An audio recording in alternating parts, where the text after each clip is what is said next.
The next topic of discussion in this continuation, in the continuation of the beta and gamma function, which comes under integral calculus 1, is mean value, mean square value, and root mean square value, in short, which is called as RMS value. That is RMSV, which is standing for root mean square value. Now the base of this particular topic is nothing but mean value. From mean value, I can calculate the mean square value, and taking down the square root, as the name suggests, we will be having the root mean square value, right? So if the graph of y is equal to f of x is any function drawn from x equal to a to x equal to b, then average height of the graph above x-axis is said to be the mean value. In general, how you calculate the mean? Sum of all the observations upon total number of observations, right? So in this case, when you draw any particular graph, y is equal to f of x, which is bounded by the points a as well as b, so this will be the sum to be taken, and the best way to calculate the sum is integration of that particular function between the given range divided by the length of the base. Length of the base will be b minus a, because as it is moving from the point a to b. So if the graph is given by y is equal to f of x drawn from x equal to a to x equal to b, then average height will be the above x-axis set to be or given by the mean value, and mean value is calculated by area under the curve upon length of the base. Area under the curve is calculated by integral a to b f of x dx. Length of the base is b minus a. So in general, the mean value is given by 1 upon b minus a integral a to b f of x dx. Mean square value of the given function will be do the square of the function. So mean square value is given by 1 upon b minus a integral a to b f of x whole square dx. And RMS value, that is root mean square value, will be this particular quantity's whole square root. So square root of 1 upon b minus a integral a to b f of x whole square dx. That is what we try to generate the root mean square value. I hope this part is clear. For any given function y is equal to f of x, mean value is nothing but area under the curve upon length of the base, which is integral a to b f of x dx upon b minus a. Mean square value is integral a to b f of x whole square dx, and root mean square is under root of 1 upon b minus a integral a to b f of x whole square dx, and that is how we try to simplify.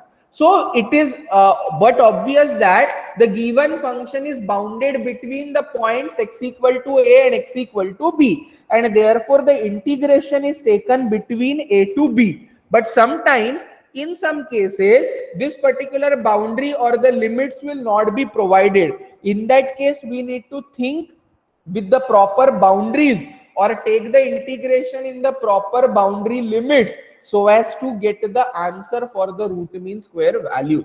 So mostly this happens in the case of trigonometric function, where we know the interval for a particular function. So if in the question, whenever the boundary or what we can call it as a range is given, the lower one will be termed as a, the upper one or higher one will be termed as b. But if it is not provided, then we have certain provisions for that. So the next point to be discussed is rules for finding the range when it is not given or where it is not mentioned. So as I told you, or as I was talking about, this condition or situation will usually arise when we have the trigonometric terms, because for a particular trigonometric term, I am aware that the range of that trigonometric term is its period.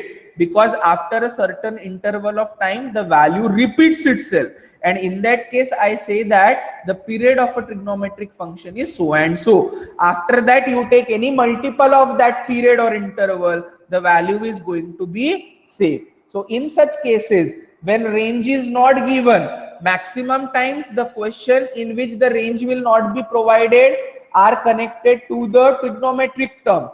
If not, depending on the language of the question, what they are trying to tell us, we will decide our boundaries. That means the lower limit and the upper limit, right? So accordingly, this particular set of rules will be useful to us for defining or determining the range for the given function when it is not provided to us.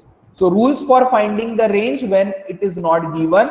For trigonometric function, if the range is not given, then it is equal to 1 period. So whatever will be the period for that particular trigonometric function, the range to be taken by default equal to 1 period. For sine and cosine function, the range is 0 to 2 pi, whereas for tan, it is 0 to pi, because sine and cosine have a period as 2 pi.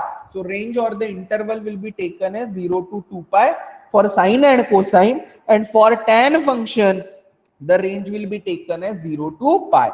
As sine pt is sine of pt plus 2 pi, where pt is increased by 2 pi, therefore t will be increased by 2 pi by p, and hence period for sine pt or cos pt is 0, 2 pi by p. Suppose instead of sine theta, you are given angle as sine pt. See, whenever I am saying that sine theta or trigonometric term, sine is having the interval or the range or period as 2 pi. That means whenever you have the value sine of theta plus 2 pi, here whenever you have the value theta plus 2 pi, it will be same as sine theta. Addition of the angle 2 pi in theta will give you the same value of the term.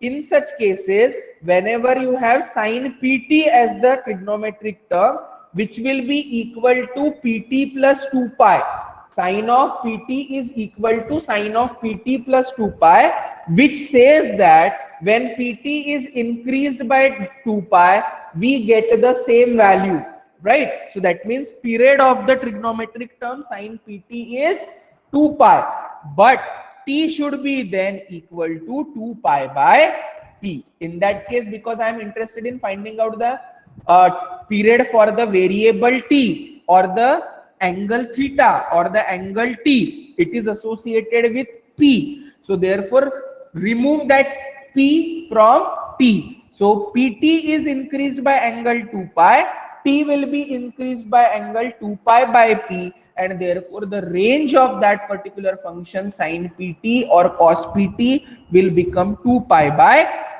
p. Simple sine t is given, range will be 0 to 2 pi.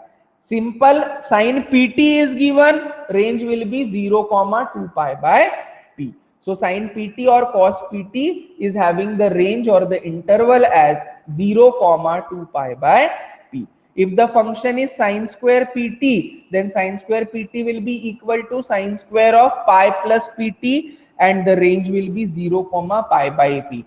When it is sine square, the angle is increased by pi.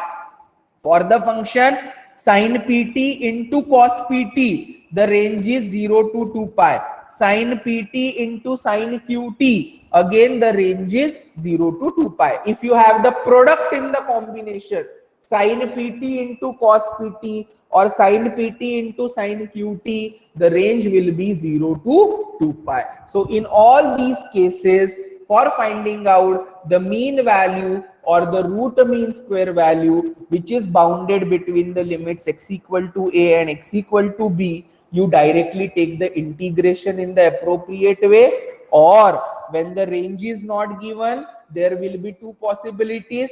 Either one of them will be lying under or containing the trigonometric function, what we have discussed now, else depending on the language of the question or the example, we will be trying to identify what is the starting point and what is the end point. starting and end point, which is nothing but the length to be considered, is nothing but your denominator, that is b minus a, and that will serve the purpose, or that will act as a boundary for the given interval in calculation to the integral as per the requirement of the problem. So in all such cases, you will be asked to find out either mean value or mean square value or root mean square value, which are interrelated to each part of the formula. So this is